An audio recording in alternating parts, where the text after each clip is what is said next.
Hey everyone, and welcome to Gardening with Ben. I'm going to give you a July gardening tour on my allotment, so grab yourself a boot and have a look at what I'm growing this year and how it's getting on.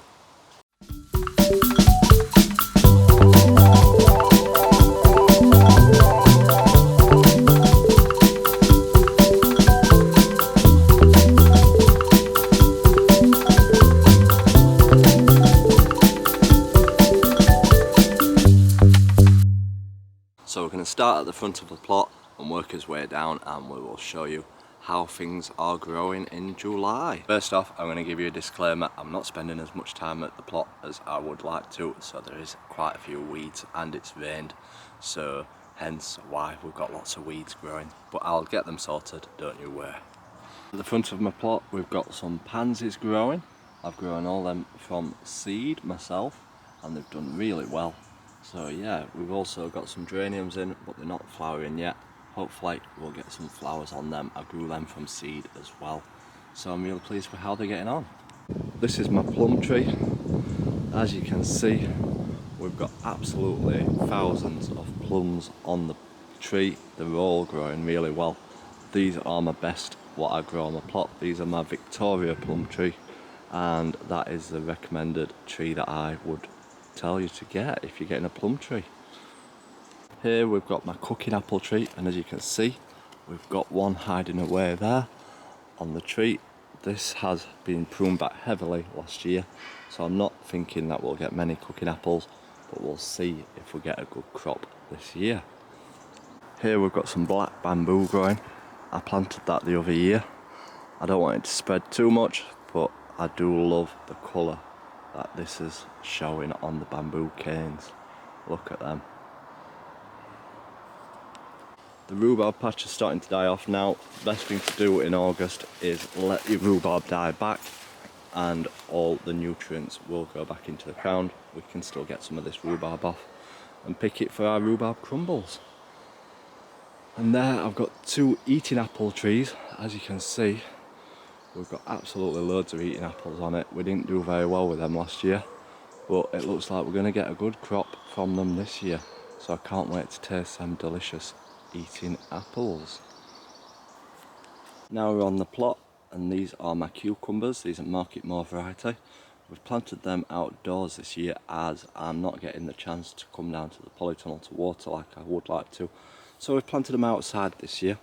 So hopefully we'll still get some cucumbers on them. We've got some flowers coming, so they're hopefully going to pollinate and we'll hopefully get some cucumbers coming on them. This year I'm growing my squash upwards as I want to get them off the ground so that they don't get eaten and disturbed. They're getting quite tall now, but I'm going to build a proper frame for them to climb up as the metal poles won't hold the squash. So we need to build a proper squash frame, and as you can see they're doing really well. They're flowering, so we're getting some flowers on them, which is a good sign, and hopefully we'll get some squash growing up them soon. These are my set onions. As you know, I've mentioned before, I'm doing a set versus seed onions to see which grow better, set onions or seed onions.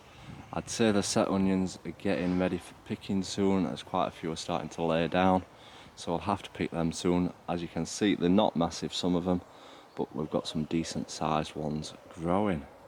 So yeah, we'll see how we get on with growing the set versus seed onions. And these are the seed onions what I've grown.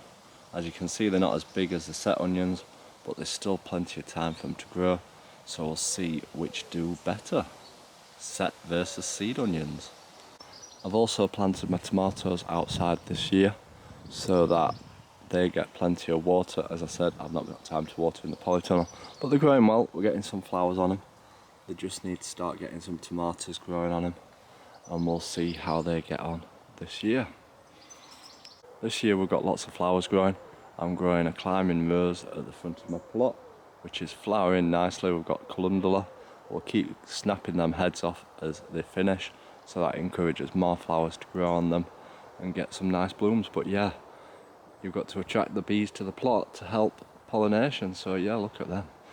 And that is my tallest sunflower so far. It's just over 6'5", which is my height. So yeah, I don't think I'll win the competition, as quite a few are doing better than me with 8 foot, 9 foot sunflowers. These are my strawberries. I'm starting to pot them up into pots, getting them ready for next year. What I do, I pop them into a pot, leave them attached, and then when they're ready, I will snip them off and plant them outside. So we've got to get lots of extra strawberry plants ready for next year. These are my peas. As you can see, they're ready for picking, them ones.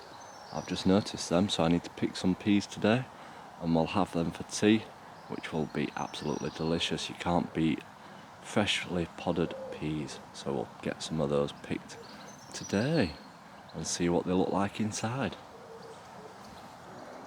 This is another one of my sunflowers, absolutely beautiful, that colour. A new variety that I've tried this year. So yeah, look at that one. Here we have my courgette plants. We've not got as many courgettes growing this year, but we have got a nice one. That's obviously going to the size of a marrow now. But yeah, you can pick them as and when you want, at the size you want, to what you're going to be cooking them with. And I've just noticed the size of my broad beans, what are growing down the side. They're growing massive now, so I need to get them picked and harvested. But yeah, we've got lots of sunflowers growing down the side of my plot to add lots and lots of colour. And these are my runner beans, which are growing. They're growing nicely. Up some canes. So yeah, I can't wait to have runner beans with white sauce. That is lovely. These are my broccoli. They're getting some nice heads on them now. So we have to be careful with them, because you've got to pick them when they're ready, just before they start to go to flower. As you can see, I'm too late with that one, and that one's starting to go to flower. So you've got to be on the ball when you're picking broccoli heads, definitely. These are my cabbages. They're still quite small at the minute, but they're growing nicely. They're starting to get the heads inside them, so we need to keep them weeded, which I need to do, and hopefully we'll get some nice, decent cabbages. These are my leeks, what are growing. They're all doing well. We planted them a few months ago, but yeah, they're taking pretty good. So these won't be ready till later at the end of the year. So we just need to keep an eye on them, and hopefully they will grow well. My sweet corn plants are pretty small. They're not getting massive. Hopefully this rain will help make them grow a bit taller, but hopefully we'll get some decent corns on them, as sweet corn are my best things that I grow. As you can see, we're getting one on here. So yeah, we'll have to see how they get on. So that has been a short little tour of my allotment. Like I say, I've not got as much growing this year as I'd like to, but things are coming along and I'm happy with what's happening. And yeah, it's just my little nice space where I can spend time and enjoy myself. So remember everybody, keep gardening.